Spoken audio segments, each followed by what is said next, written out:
healing, because part of the reason why you see everybody kind of, lashing out the way they are, because people are hurting. People are dealing with stuff that they have not dealt with. And we, as, again, I go back to, circles back to what we talked about earlier. As artists, our energy is, it's something that we use on a consistent basis. We have to be able to vent, but we also have to be able to heal and know what we're dealing with, because then we start to take it out in ways that we shouldn't. And that damages us, that sets us back, that hurts the bag, that hurts career, everything. That it has that effect. So we have to understand what that is, to take the time away, take a moment, chill, relax, come back, get healing, get therapy. That's probably a whole other session, but that applies.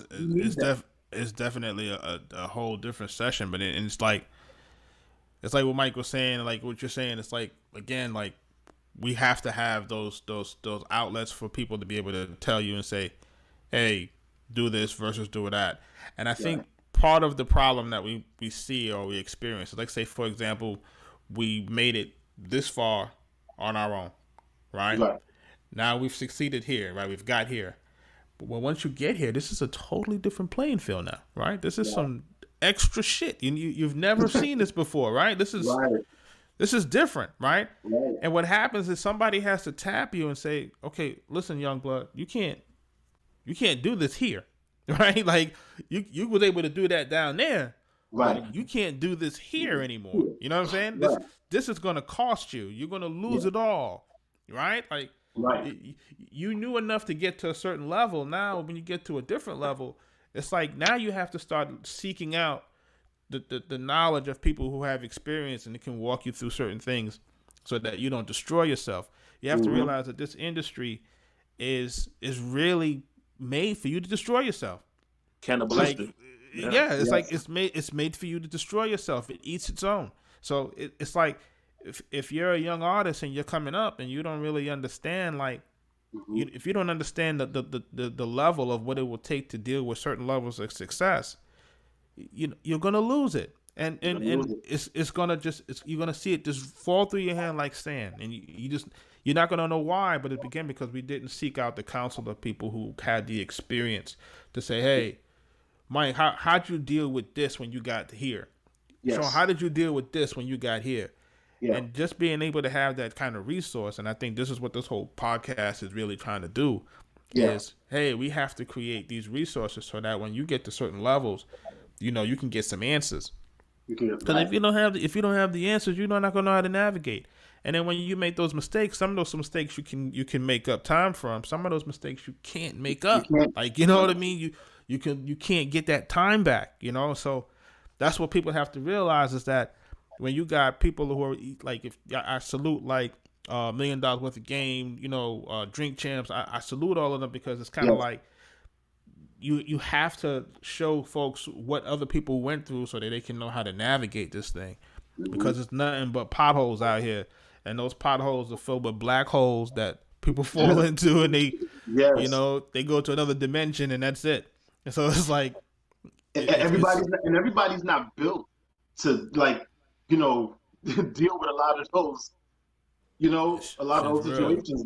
Like I think about, again, I go back to us coming the way we came up. We have to figure things out. A lot of the times, I mean, I guess we would be the no Google. No Google, you know what I'm saying? No iPhone, no Siri, none of that. No Siri, no Alexa. Like, you feel me?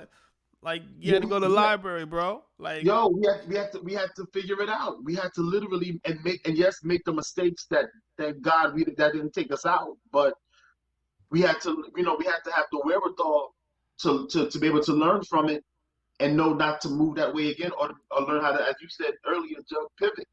Like I didn't learn to pivot by myself. I learned. I took on what I, of course, grateful for my parents, but the people that who you surrounded by. Look at you, who your peers. Who are the peers that you're surrounded by that's able to not just go through the fire with you, and not just be like, okay, they got your back and support you, but to tell you, yo, fucking up. You know what I'm saying? Oh, yo, don't do that. If they care about you, really, you rocking with me, you're not going to see me walk to my demise, and vice versa. And so I think that's also crucial why it's crucial why we have what you all are doing with the podcast. And I've done truly, I've done it personally. I've done a podcast here in the actors world, and I know that's something that may come down the line. But at the end of the day, I've also done it on a personal level. I've had actors that are coming up and they'll reach out to me and say, "Yo, do you have a second?" Sometimes I can get to them, sometimes I can't. But when I have been able to, because on a weekly, when I was on social, like I'll get hit up with DM messages and like, "Hey." Aside from, do I get an agent, stuff like that, because that stuff is kind of like, that's a service. It's more so like, I'm feeling like this. I had an actor that had to talk him out of quitting. He wanted to quit, and I get it. He was just in a place where it was just like, man, I haven't booked nothing. I've been auditioning. And I've worked with him. I worked with him in class. I was in classes with him, and I said, yo, don't get talented. But it's just, how the game goes. Just part of what I was able to give him was my own testimony in terms of what I was able to push through, right? Same way you're able to say, listen, guys, don't make this, don't do this deal, don't sign that, don't just, if we are the OGs of this, of this generation, right. And dealing with the creatives and the artists, I think it doesn't hurt or take away from us to be able to help the next person and say, hey, listen, especially if they're asking, if we're able to give that advice, because it's hard out here.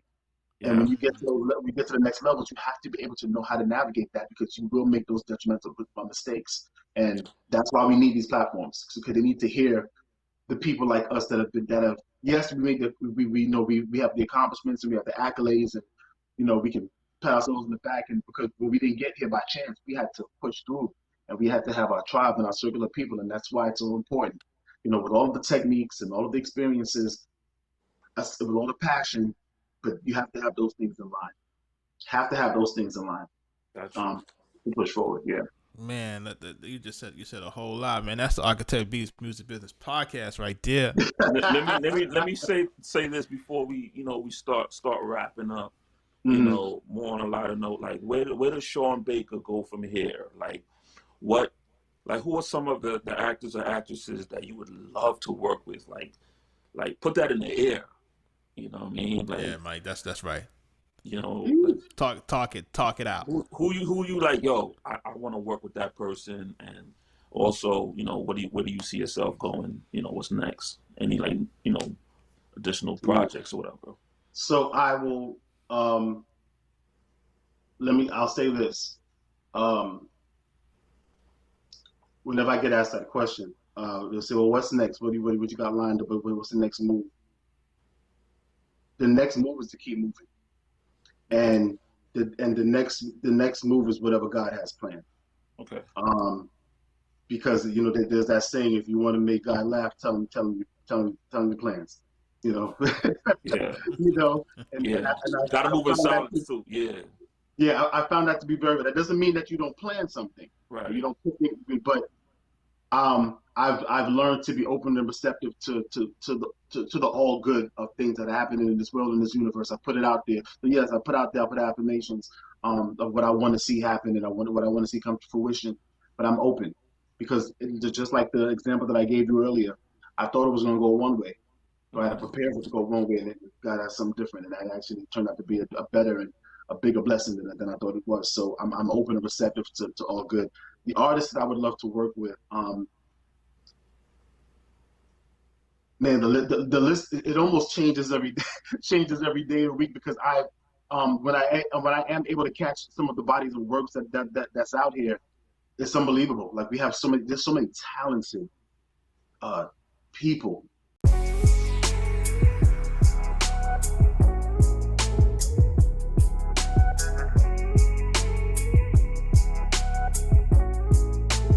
Arkatech